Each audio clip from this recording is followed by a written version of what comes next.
Hello everyone, welcome to my follow-up to my previous video about the Leica Q2. So as of the making of this video, that Leica Q2 video has had over 700 views. So clearly there are a lot of you out there who are interested in this camera.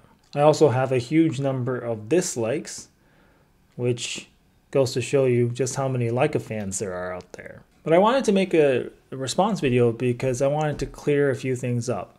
So the first thing is that I think it's a no-brainer that it's going to have great image quality. One of the commenters on my previous video shared his Instagram with me, and I had a look at the pictures that he took with his Leica Q, and they were fantastic. He was clearly a very talented photographer and was able to make his Leica Q produce just absolutely stunning results. But my issue with the Leica Q2 was never about the image quality. It was about the fact that for $5,000, I didn't feel like you were getting very much. And it isn't even the price tag of $5,000 that I have an issue with, because it's honestly not even the most expensive camera out there. As of right now, you can get the Canon 1DX Mark II and the Sony A9, both for $4,500, but body only. And if you wanted to get the 24mm 1.4 for the Sony, that's an extra $1,400. And for the Canon version, it's like $1,500. So if you put together an equivalent kit, equivalent full-frame mirrorless kit with somewhat equivalent lenses, the Canon and the Sony could easily be more expensive than the Leica. But the difference is that with an A9 and a Canon 1DX Mark II, you're getting a lot more features. I mean, those are real, like, professional level cameras that professionals use for professional work, not just for photos, but also for video. You know, they both have tons of ports, and you can change out the lenses to suit whatever needs you have. And they both have phase detection autofocus and can take a large number of shots per second. So even though you may be potentially paying more for those cameras, you're getting a lot extra for that money.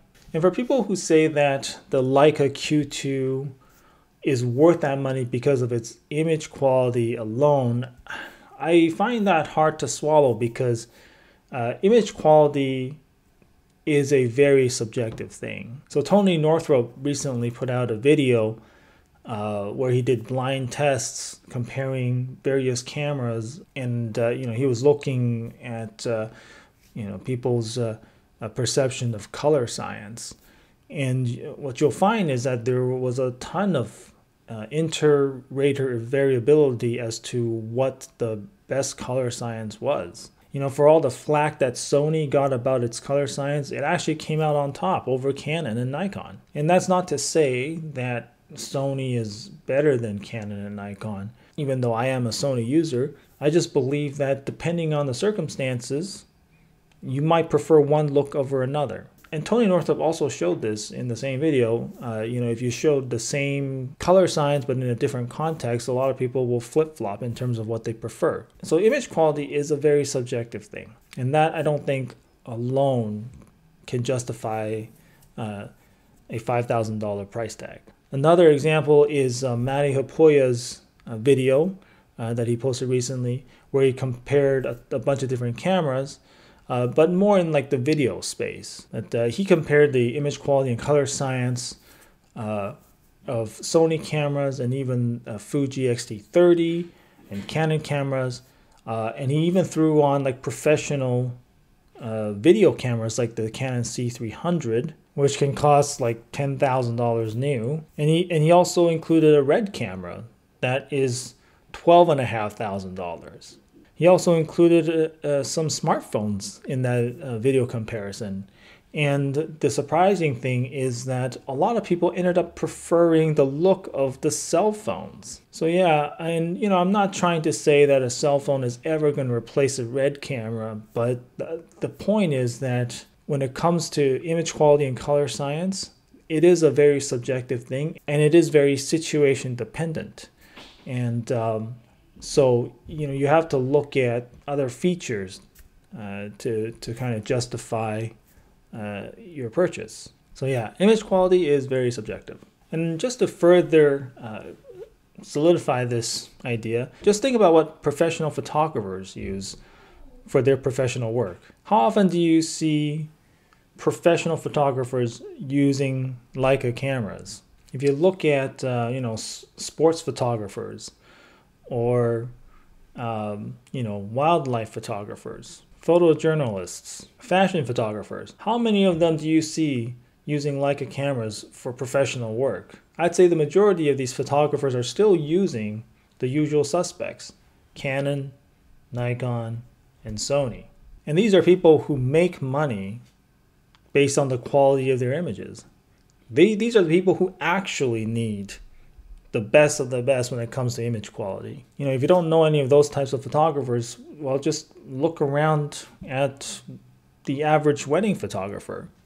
Those people also are professional photographers. They make money with their photography, and they also need excellent image quality because their clients require that of them.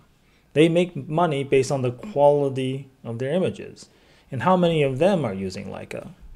Again, I would say most wedding photographers are also using Canon, Nikon, and Sony. And that's not to say that Leica cameras can't produce excellent results in a professional photographer's hands. Of course it can. It can produce beautiful pictures. I'm even willing to concede that most professional photographers out there own a Leica camera and that they love shooting with their Leica camera. But at the end of the day, when it comes to a critical photo shoot, some professional photography work, they're still using other cameras. All right, I've already spent way too much time talking about that point. The second and most important point of my other video was about the marketing behind cameras. I actually spent most of that video complaining about marketing, and I harped on Sony more than I did Leica. Now, I don't like where we're headed when it comes to marketing for cameras. I don't like it when camera companies spend massive amounts of money on advertising campaigns. Sony flew out so many YouTubers out to San Francisco and Catalina Island and gave them all A6400s and sent them all on various activities, all to move units of A6400 cameras. And I don't like this because if they are successful, and I have no doubt that they will be successful at moving many, many units, I think we're going to see camera companies start to do the same thing with future cameras. Advertising campaigns are going to get bigger and more expensive. And then other camera companies are also going to jump on board because in order for them to be successful, they have to compete and also put on these big, expensive marketing campaigns. And at the end of the day, the ones who are paying for these ad campaigns are us, the consumers. The bill for sending all of those YouTubers to San Francisco and Catalina Island, who do you think is going to pay for that? It's going to be us. So things like advertising will undoubtedly drive up the costs of cameras. And if these advertising campaigns are successful, and they almost certainly will be successful, it's just going to end up costing us. Now, I don't mind paying extra money for R&D because that goes into developing better, faster cameras that we can all make use of.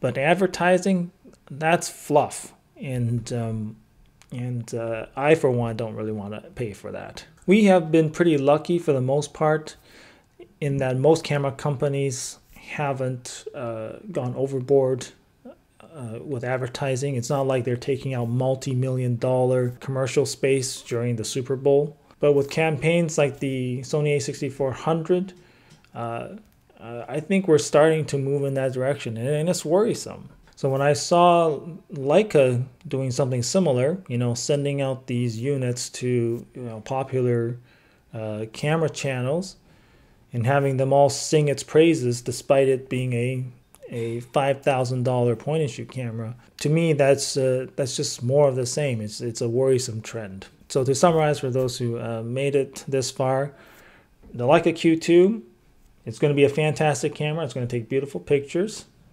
I don't think that the features are worth the $5,000 price tag.